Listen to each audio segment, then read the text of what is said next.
Tonight, we begin with a story that has touched hearts across generations, a tale of love that refuses to surrender to time or circumstance.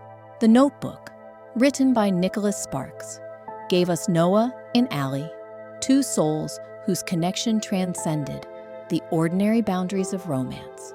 So before we drift into their world together, take a moment to settle into your most comfortable position, perhaps adjusting your pillow or pulling that blanket a little closer. Let me know in the comments what time it is, where you're listening, and what draws you to these gentle stories before sleep. It's always wonderful to connect with fellow dreamers around the world. This isn't just another love story. It's a meditation on devotion, a whisper of hope that true connection can weather any storm. Tonight, we'll walk through the pages of their lives slowly, deliberately, allowing each moment to wash over us like gentle waves on a summer shore. The beauty of Noah and Allie's story isn't found in grand gestures alone, but in the quiet spaces between words, the patient glances, and the way love learns to speak in silence.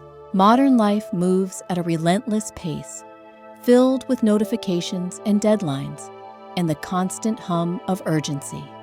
But here, in this space we're creating together, time moves differently. We're not rushing toward conclusions or racing through plot points. We're savoring each breath, each heartbeat, each tender revelation that makes this story a sanctuary for the weary soul. The magic begins in the summer of 1940, when the world was simpler, yet more uncertain, when letters carried the weight of hearts and promises were sealed with handshakes rather than contracts. Seabrook Island, South Carolina, stretched along the coast like a dreamer's canvas, painted with Spanish moss and salt air, where the rhythm of waves provided the soundtrack to lazy afternoons and starlit evenings. Noah Calhoun was 17 that summer, all lean muscle and honest work, with hands that knew the weight of lumber and the satisfaction of building something lasting. His father had taught him that a man's character was measured not in what he owned, but in what he could create with his own two hands. The lumber mill where Noah worked filled his days with purpose, the steady rhythm of saw and hammer becoming a meditation of its own. But it was the evenings that truly belonged to him, when he would walk the shoreline and dream of adventures beyond the horizon. The Calhoun house sat modest and proud among the live oaks, its wraparound porch offering refuge from both summer heat and winter storms. Noah's father had built it with his own hands, each board chosen with care, each nail driven with intention. It wasn't grand by society's standards, but it possessed something more valuable than elegance. It had soul, the kind of home where laughter echoed in the rafters and memories settled into the very foundation like morning dew. Noah was the sort of young man who noticed things others missed, the way morning light filtered through Spanish moss, how the tide changed the entire personality of the shoreline twice a day, the particular shade of green that appeared in the marsh grass just before sunset. His friends often teased him about his tendency to stare off into the distance, lost in thoughts they couldn't fathom. But Noah understood something they didn't yet grasp. Beauty wasn't just something to glance at and move past. It was something to drink deeply, to let fill your chest until it became part of who you were. The summer carnival arrived in Seabrook like a colorful fever dream, transforming the sleepy coastal town into something magical and temporary. Ferris wheels rose against the evening sky like mechanical constellations, their lights twinkling in rhythm with the distant stars. The air filled with the competing aromas of cotton candy and popcorn, mingling with the ever-present salt breeze that reminded everyone they were never far from the ocean's embrace. It was here, among the swirling lights and carnival music, that destiny decided to intervene. Noah first saw Allie Hamilton as she rode the Ferris wheel, her auburn hair catching the last rays of sunlight like spun copper. She was laughing at something her date had said, but there was something in her expression that suggested her mind was elsewhere, perhaps floating on the same distant thoughts that often carried Noah away from the present moment. Allie was visiting from Raleigh, part of the summer migration of wealthy families who escaped the inland heat for the cooling embrace of the coast. The Hamilton family had rented a grand house overlooking the water, the kind of place that seemed to exist in a different world from Noah's modest home among the live oaks. But wealth, as Noah would soon discover, was no barrier to the strange magnetism that draws certain souls together across any distance. From the moment their eyes met across the carnival grounds, something shifted in the air between them. It wasn't the sudden lightning strike that romance novels often describe, but rather like the slow recognition of a song you'd been humming without realizing you knew the words. Noah felt his pulse quicken, not with nervous excitement, but with the deep certainty that his life had just divided itself into two distinct chapters. Before this moment and everything that would follow, Allie's date, a young man from her social circle, whose name would be forgotten by morning, seemed to blur into the carnival's background noise. Her attention focused entirely on the stranger who stood perfectly still amid the chaos, watching her with an intensity that should have been uncomfortable, but instead felt like coming home. When the Ferris wheel brought her back to earth, she found excuses to linger, to walk past the spot where Noah stood, to catch his eye again and confirm that the moment hadn't been imagined. Their first conversation happened near the ring toss game, where Noah was demonstrating his practiced aim to a group of younger kids from town. His easy way with children, his patience as he showed them how to flick their wrists just so, revealed something about his character that no amount of formal introduction could have conveyed. Allie watched from a distance at first, noting how his smile reached his eyes when one of the children finally managed to land a ring around a bottle. When she finally approached, her heart was beating with an unfamiliar rhythm. The young men in her social circle were predictable, their conversations following well-worn paths about family connections and future expectations. But Noah looked at her with genuine curiosity, as if she were a mystery worth solving rather than a prize worth winning. Their conversation flowed like water finding its natural course, moving from carnival observations to deeper territories without either of them noticing the transition. They talked about books, and Allie was surprised to discover that this working-class boy had read more poetry than many of her college-bound friends. They discussed dreams, and Noah spoke of traveling beyond Seabrook, not to escape his roots, but to better understand what made his home special. They shared silence, too, comfortable pauses that felt less like conversational gaps and more like shared breathing.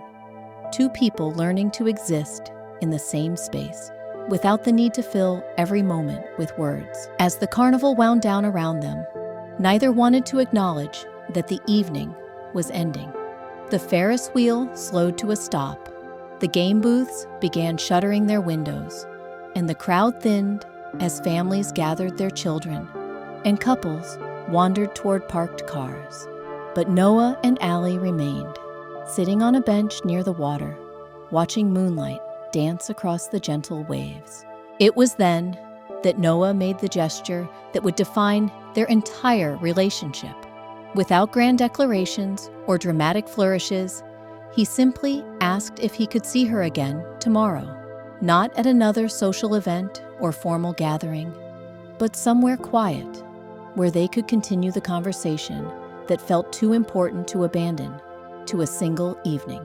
Allie's yes came without hesitation, surprising even herself with its certainty. The next morning arrived painted in soft pastels, the kind of dawn that seems designed specifically for new beginnings. Noah found himself awake before his usual time, not from restlessness, but from anticipation. He'd arranged to meet Allie at the old pier that stretched into the marsh, a place he'd discovered years earlier during his solitary walks. It wasn't grand or impressive, but it offered something more valuable than grandeur. It offered peace. When Allie appeared, walking carefully along the weathered planks in her summer dress and practical shoes, Noah felt his breath catch again. In daylight, away from the carnival's artificial excitement, she seemed even more real, more present. Her beauty wasn't the polished perfection he'd expected from someone of her background, but something more natural and enduring, like the way morning light transforms an ordinary landscape into something worthy of a painting. They spent that morning talking and walking, their conversation picking up exactly where it had left off the night before. Noah showed her his favorite spots along the shoreline, places where herons gathered to fish in the early hours, where the best shells washed ashore after storms, where you could sit quietly and watch the world wake up around you. Allie shared stories of her life in Raleigh, but more importantly, she shared her dreams of becoming an artist, of capturing beauty on canvas, the way Noah seemed to capture it, simply by noticing. Their second meeting revealed layers that the carnival's magic had only hinted at. As they settled on the pier's edge, their legs dangling over the water, Allie pulled a small sketchbook from her bag. Her fingers moved across the paper with surprising confidence, capturing the curve of the shoreline and the way the morning mist clung to the water's surface. Noah watched, fascinated not just by her talent, but by the complete absorption that overtook her features when she drew. She sketched him without asking permission, her eyes moving between his face and the paper with an artist's clinical observation that somehow felt more intimate than any touch.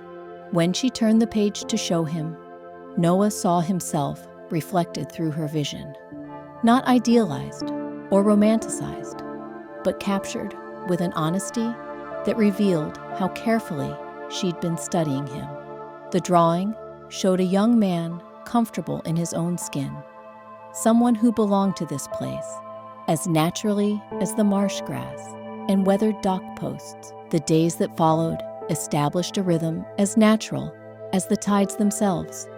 Each morning, they would meet somewhere new, sometimes at the pier, sometimes along the winding paths that led through the maritime forest, occasionally at the small dock behind Noah's house, where his father kept an old rowboat that had seen better decades but still floated with stubborn determination.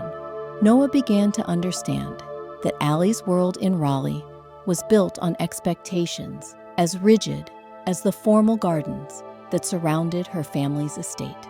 Her days were scheduled with lessons in piano, French, and watercolor painting.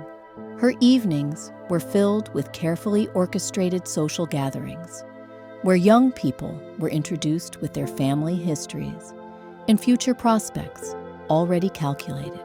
The freedom she found in Seabrook, the ability to walk barefoot on the beach or spend an entire afternoon watching clouds change shape, was as foreign to her usual life as her world of formal dinners and calling cards was to his. But here, in the space they created between his world and hers, something entirely new was taking shape. They discovered shared passions that had nothing to do with social class or family background. Both loved the way thunderstorms rolled in from the ocean, transforming the sky into a canvas of dramatic grays and purples. Both could sit in comfortable silence, watching the sun set behind the marsh without feeling the need to narrate the experience with conversation. Noah introduced her to the simple pleasure of fishing from the old dock, teaching her to bait a hook with the same patience he'd shown the children at the carnival. Allie surprised him by taking to it naturally, her artist's hands adapting quickly to the gentle rhythm required. When she caught her first fish, a modest perch that fought with more enthusiasm than skill, her delight was so genuine and uninhibited that Noah felt something shift permanently in his chest. She introduced him to books of poetry she'd brought from her father's library, reading aloud in the shade of the live oak behind his house. Her voice transformed the familiar words into something new, giving life to verses he'd read silently but never truly heard. When she read Whitman's lines about the sea, the words seemed to merge with the actual sound of waves in the distance, creating a harmony between art and nature that neither had experienced before. Their conversations grew deeper as their comfort with each other increased. Allie spoke of feeling trapped by expectations, of loving her family while longing for a life that felt authentically her own. She described the pressure of being molded into someone else's vision of what a proper young lady should become, of having her natural curiosity and independence gradually channeled into more acceptable forms of expression. Noah shared his own struggles with feeling limited by circumstances rather than expectations. His intelligence and sensitivity were often overlooked because of his background, his dreams dismissed as impractical for someone of his station. He spoke of wanting to see the world, not to escape Seabrook, but to better understand how his small corner of it fit into the larger tapestry of human experience. These revelations drew them closer in ways that physical attraction alone never could have achieved. They began to see in each other not just romantic possibilities, but true companionship, the rare gift of being fully understood by another person. Their silences became as meaningful as their conversations, comfortable spaces where they could simply exist together without performance or pretense. The third week of their acquaintance brought their first real test. Allie's mother, Anne Hamilton, had begun to notice her daughter's daily absences and increasingly distant demeanor during family gatherings. With the calculating precision of someone accustomed to managing social situations, she began making discreet inquiries about how Allie was spending her time. The information she gathered troubled her deeply. Her daughter, raised to eventually marry well within their established social circle, was apparently spending her days with a local boy whose family worked at the lumber mill. The romance itself was concerning enough, but the intensity of Allie's attachment was what truly alarmed Anne. She recognized the signs of first love, that particular combination of joy and distraction that could derail even the most carefully planned future. But Allie, lost in the discovery of a connection deeper than anything she'd imagined possible, remained oblivious to her mother's growing concern. She was learning what it meant to be seen completely by another person, to have someone appreciate not just her beauty or accomplishments, but the particular way her mind worked, the unique combination of thoughts and dreams that made her distinctly herself. Noah, meanwhile, was discovering that love could be both anchor and sail simultaneously. His feelings for Allie grounded him in a sense of purpose he'd never experienced, while also inspiring dreams that stretched far beyond the familiar boundaries of his life. He began to imagine possibilities he'd never dared consider, futures that seemed both impossible and inevitable. Their stolen hours together took on a precious quality, each moment savored with the unconscious awareness that such perfect happiness might not last forever.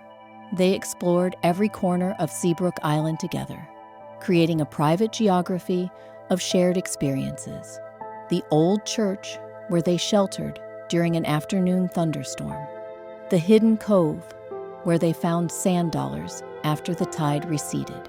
The oak tree with initials carved by previous generations of lovers, adding their own marks to the living record of romance. One evening, as they sat watching the sunset paint the sky in shades of rose and gold, Noah gathered the courage to speak the words that had been growing in his heart, like seeds waiting for the right season.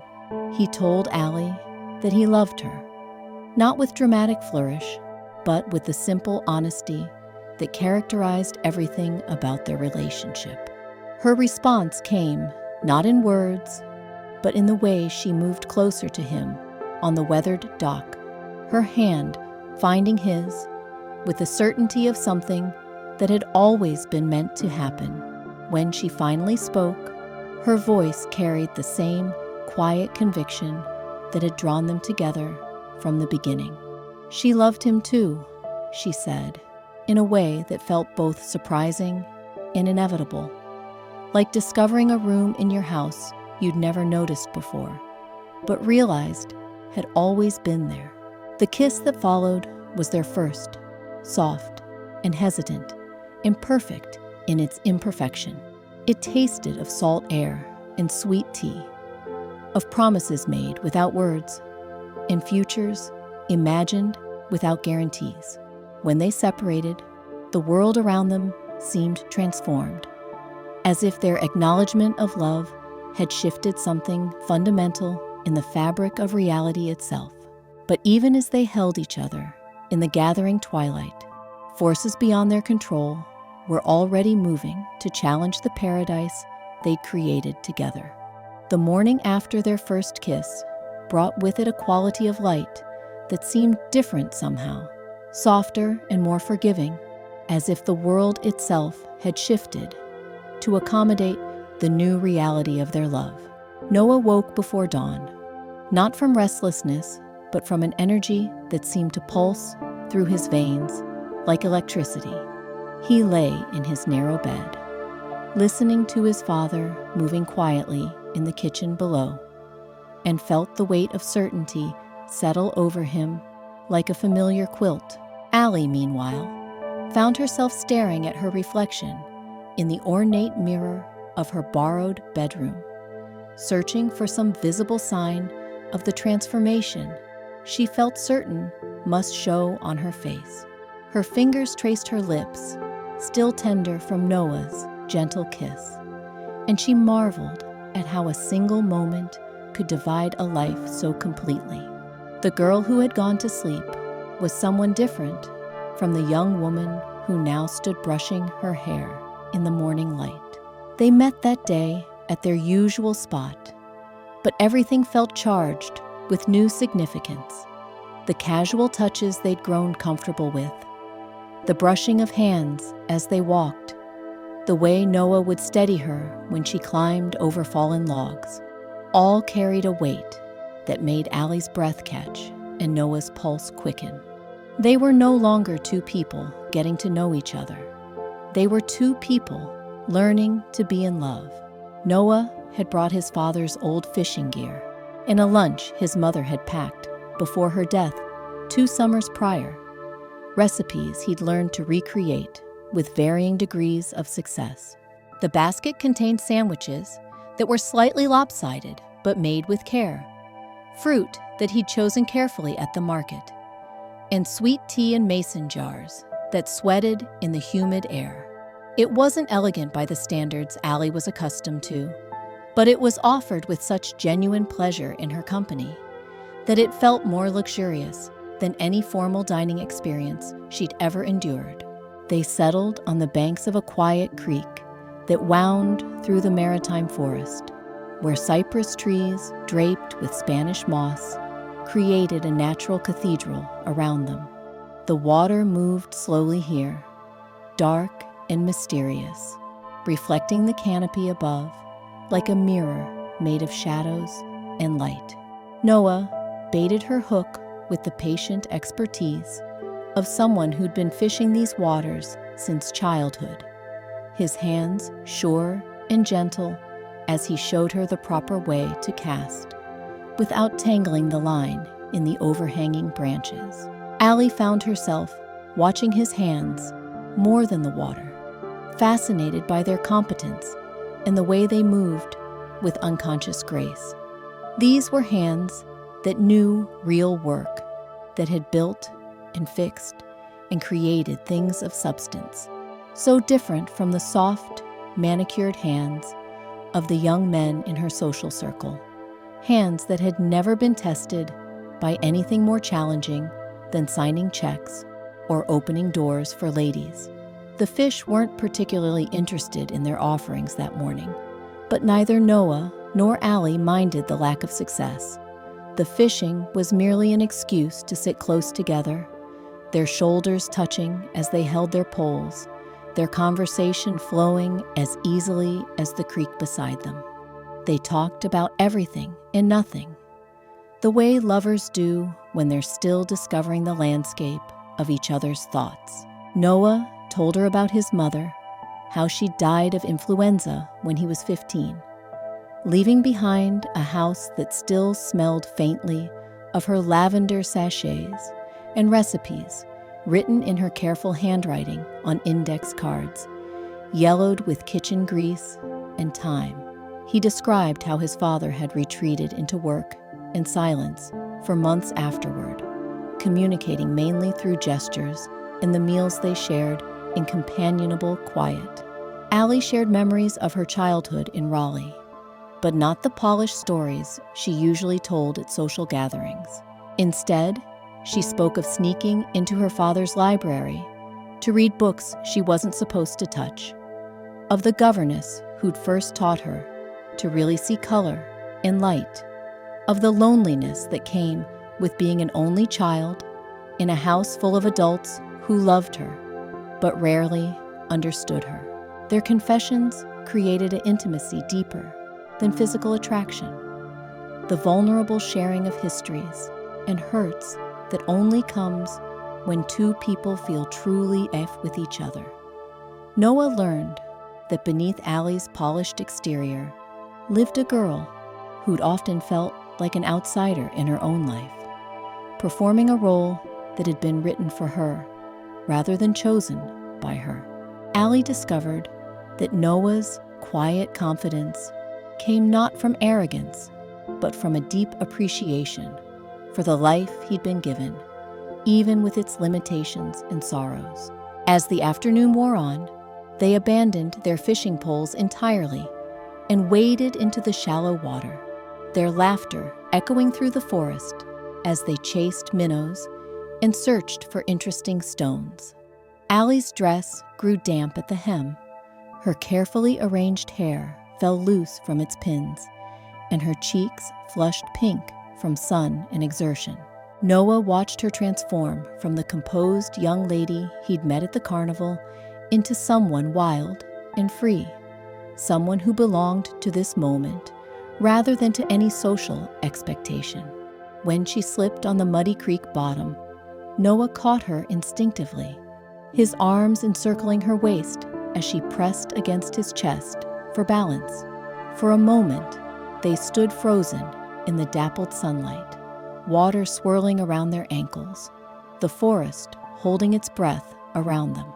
When Noah leaned down to kiss her this time, there was less hesitation, more certainty. Allie rose to meet him, her hands tangling in his dark hair as the kiss deepened into something that spoke of promises, impossibilities neither of them could quite name yet. They made their way back to shore eventually, settling on the grassy bank to dry in the afternoon sun. Allie pulled out her sketchbook and began drawing the scene around them, but found herself constantly distracted by Noah's presence beside her.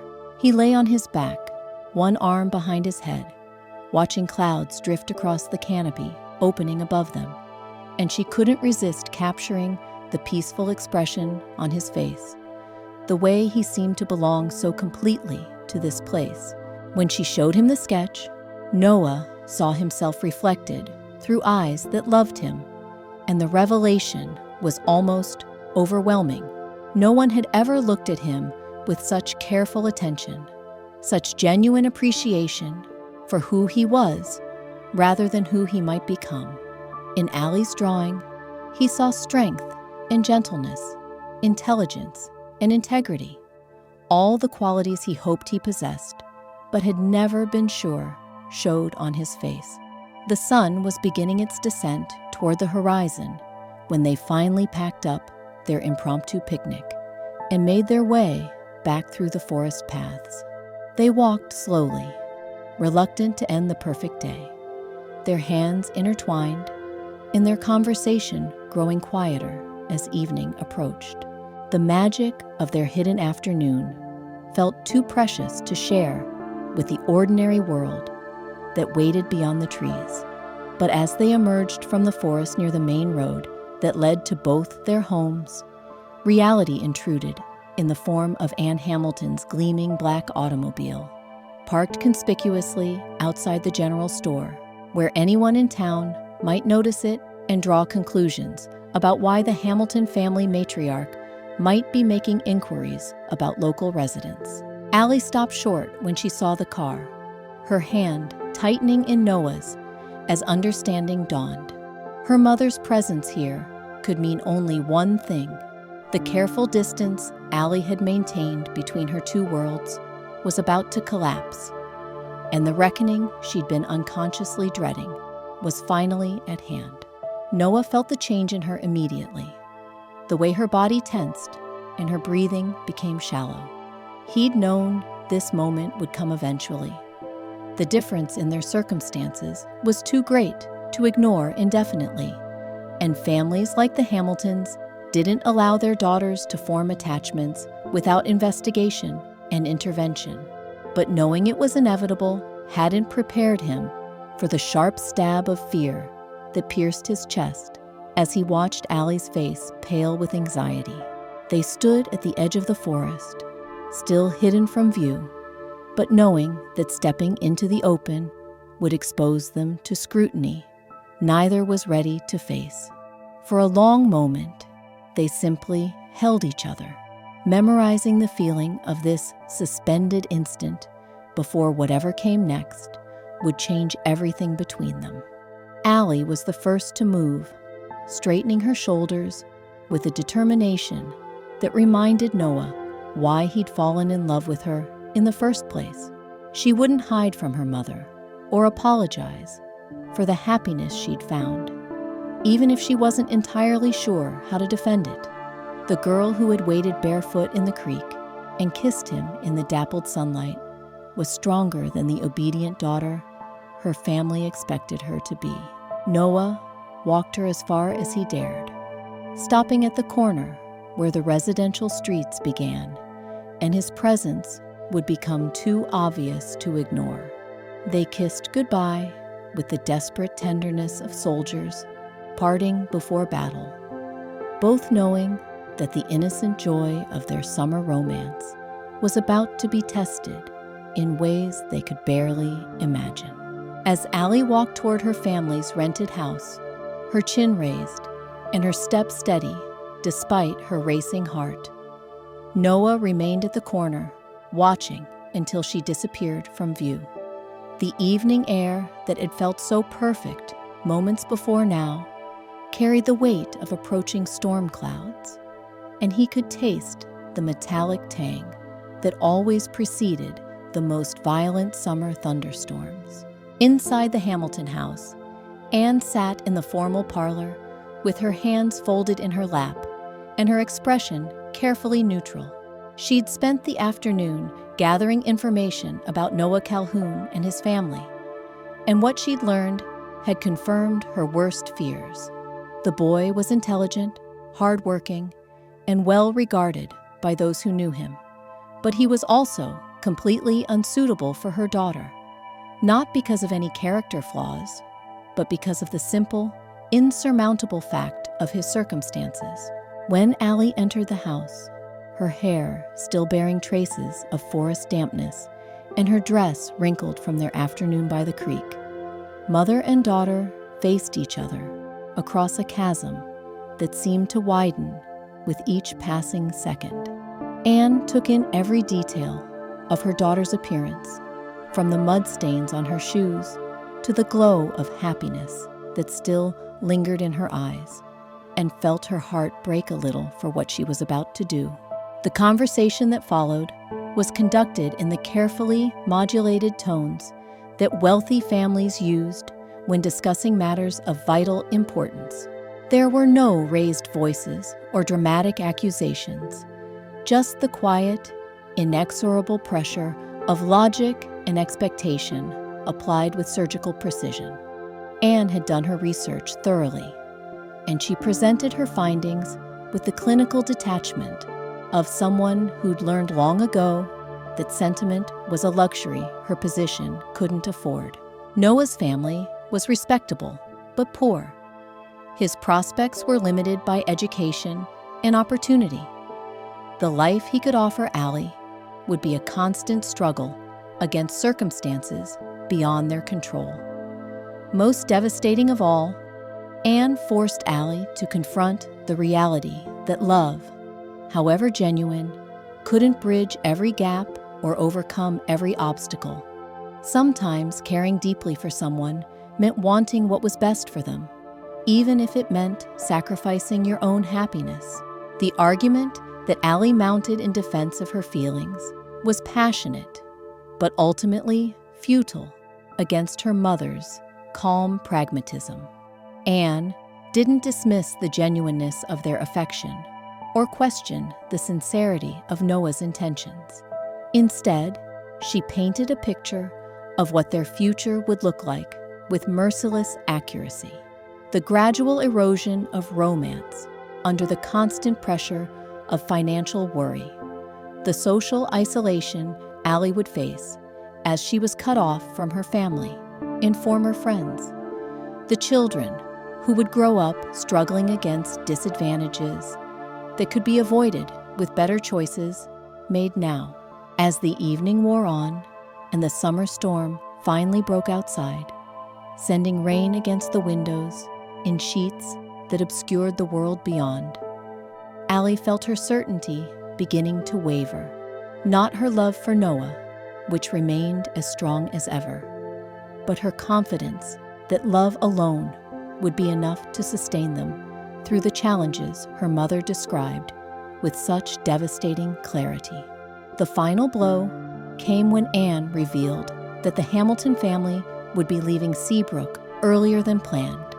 A sudden business opportunity required her father's immediate attention, and they would depart within the week. There would be no time for gradual goodbyes or promises to maintain contact. The summer that had felt infinite was about to end with brutal suddenness. That night, as rain continued to fall and thunder rolled across the island, both Noah and Allie lay awake in their respective beds, staring at ceilings and trying to process the magnitude of what they were facing. The perfect world they'd created together was about to be tested by forces neither of them fully understood how to fight. The love that had seemed so simple and natural just hours before now felt complicated by questions they weren't sure they were mature enough to answer. How much sacrifice was love worth? How much uncertainty could two people endure in the name of staying together? And perhaps most frightening of all, how could they know if what they felt was strong enough to last when they'd never had to prove it against real adversity? The morning that followed, brought no relief from the weight of decisions that pressed against both their hearts. Noah woke before dawn, his body moving through familiar motions, while his mind remained trapped in the conversation he knew was coming. He dressed slowly, each movement deliberate, as if by controlling the small things, he might somehow influence the larger forces now spinning beyond his reach. Allie had barely slept, her pillow damp from tears she'd tried to muffle so the household wouldn't hear. Every time she'd closed her eyes, she saw her mother's face, heard those carefully chosen words that had painted their love as something beautiful, but ultimately doomed. The rational part of her mind understood the logic of her mother's arguments, but her heart rebelled against the idea that circumstances could be more powerful than what she felt for Noah. They met at sunrise on the beach, neither having discussed where to find each other, but both knowing instinctively where their feet would carry them. The storm had passed, leaving the sand smooth and unmarked, the air clean and sharp with salt. Waves rolled in with gentle persistence, erasing the footprints of yesterday while creating space for whatever would come next. Noah saw the change in her immediately. The carefree girl who had laughed in the creek yesterday had been replaced by someone older, someone forced to confront realities she'd never had to consider before. But beneath the worry in her eyes, he could see the steel that had drawn him to her from the beginning. Allie Hamilton was not someone who would surrender without a fight, even if she wasn't entirely sure what she was fighting for. They walked in silence at first, their hands finding each other automatically as they moved along the water's edge. The sunrise painted everything in shades of pink and gold, nature offering its own commentary on beauty and impermanence. Seabirds wheeled overhead, their cries mixing with the eternal conversation between waves and shore. When Allie finally spoke, her voice was steady, despite the tremor he could feel in her fingers. She told him about her mother's visit, about the research that had been conducted, about the ultimatum that hadn't been stated directly, but hung in the air between every carefully chosen word. She spoke of the early departure, of the life that waited for her back in Raleigh, of the expectations that had been temporarily suspended but never truly abandoned. Noah listened without interrupting, his jaw tightening with each revelation, but his hand never releasing hers. He'd known this conversation was inevitable, but hearing the specifics made it real in a way that mere anticipation couldn't match. When she finished speaking, they stood facing the horizon, two small figures dwarfed by the immensity of ocean and sky. His response, when it came, carried all the quiet strength that had first attracted her to him. He wouldn't ask her to choose between her family and their love, he said, because he understood the cost of such a choice too well. His own mother had made a similar decision years before, following her heart despite her family's objections, and he'd seen how isolation could slowly erode even the strongest spirit. Love shouldn't require someone to sacrifice everything else that mattered to them. But neither would he pretend that what they'd found together was ordinary or easily replaced. The connection between them was real, deeper than circumstance or timing, and it deserved more than a quiet surrender to practical considerations. If there was a way to bridge the gap between their worlds, they owed it to themselves to try to find it. They spent that morning making plans that felt both desperate and hopeful. Noah would write to her, letters that would carry his voice across the distance between Seabrook and Raleigh. Allie would respond, sharing her thoughts and dreams and the small details of her daily life that would help him feel connected to her world. They would find ways to see each other, perhaps during her family's holiday visits or when college breaks allowed for travel. The promises felt fragile, even as they made them, but they were the only weapons they had against the forces trying to separate them. Love letters were a tradition as old as love itself, proof that distance couldn't entirely destroy what two hearts had built together. They would write their own story, one page at a time, refusing to let others dictate its ending. Allie pulled out her sketchbook one final time, her hands moving quickly to capture Noah as he stood with his back to the ocean, his hair tousled by the salt breeze, and his expression focused on some distant point where water met sky. She drew him with the urgency of someone trying to preserve a moment before it could slip away. Every line on the paper, a promise to remember exactly how he looked in this light on this morning before everything changed. When she turned the sketchbook around to show him, Noah saw himself immortalized through eyes that loved him completely. The drawing captured not just his physical features, but something deeper, the essence of who he was in her eyes. He would carry that image with him through whatever came next, proof that someone had seen him truly and found him worthy of love.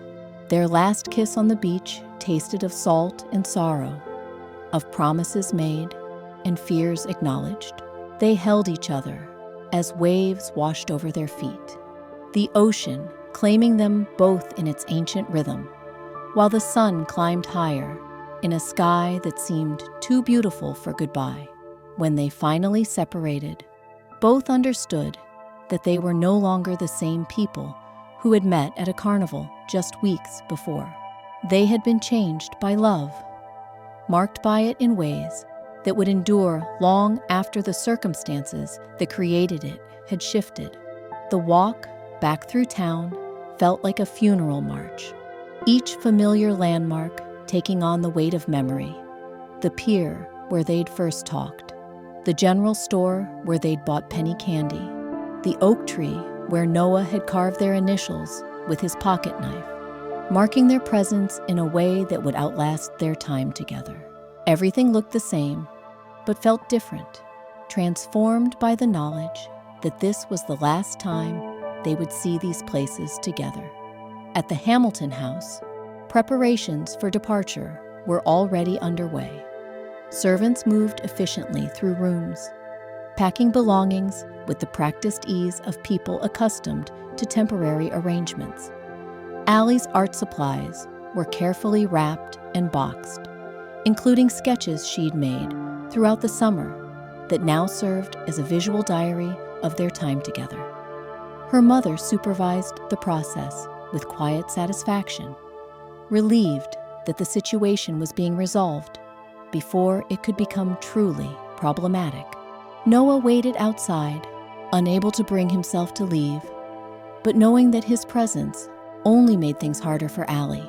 He watched through windows as she moved through rooms that had sheltered their love story, gathering the last of her possessions and trying to memorize details that would have to sustain her through the separation ahead. When she emerged with her small traveling bag, her face composed, but her eyes bright with unshed tears, Noah felt something tear in his chest. This was the moment he'd been dreading, the final severance of the bubble they'd created around themselves. Reality was reasserting itself with merciless efficiency, and there was nothing either of them could do to stop it. Their goodbye was necessarily brief, conducted under the watchful eyes of family and servants who would report every gesture and word. But in the few seconds they had together, they managed to communicate everything that mattered. Their love was real. Their promises were sincere. And somehow, despite the obstacles that loomed ahead, they would find a way back to each other. The carriage that carried Allie away from Seabrook took with it the light that had transformed Noah's summer from ordinary time into something magical. He stood in the road long after the dust had settled, staring at the empty space where her face had appeared in the window, her hand pressed against the glass in a final gesture of connection across the growing distance. The house felt different when he returned home that evening. His father, who had watched the romance develop with quiet approval, didn't offer empty reassurances or practical advice. Instead, he simply placed a hand on Noah's shoulder and let his presence speak for itself. Some kinds of pain were too deep for words, too sacred to diminish with platitudes. That night, Noah began the first of many letters he would write to Allie Hamilton. His handwriting was careful, his words chosen, with the precision of someone who understood that everything depended on his ability to keep their connection alive across the miles that now separated them. He wrote about his day, about the way the sunset looked without her there to share it, about the plans he was making for their future together. He wrote about love that refused to acknowledge obstacles, about faith in something larger than circumstance. Each letter became a bridge thrown across the growing distance between them, a declaration that geography was no match for what they had discovered in each other's arms. But as days turned to weeks, and weeks stretched toward months, the silence from Raleigh grew heavier. Noah's letters went out like messages in bottles, cast upon an ocean that seemed determined to swallow them without trace. He told himself that mail was unreliable, that her responses were simply delayed, that her silence meant nothing more than the inefficiency of postal systems and the complications of her new life. Yet doubt began to creep in like fog rolling in from the ocean, obscuring the certainty that had sustained him through their initial separation. Had her mother's arguments proven more persuasive than her promises? Had distance revealed flaws in their connection that proximity had hidden? Or worse, had Allie simply discovered that her feelings, however genuine they had seemed in the moment, were not strong enough to survive the test of separation and time? And so, our gentle journey through Noah and Allie's summer of first love comes to a close, like waves retreating from the shore after leaving their mark upon the sand. We've walked beside them through carnival lights and quiet mornings, witnessed the tender unfolding of hearts discovering themselves in each other's eyes. Their story reminds us that love's truest power lies not in its ability to conquer every obstacle, but in its capacity to transform us, to leave us forever changed by having truly seen and been seen by another soul. As you drift toward sleep tonight, carry with you the memory of their devotion, the way two people can create a world complete unto itself, if only for a season. Sweet dreams, and may your own heart remember what it means to love without reservation.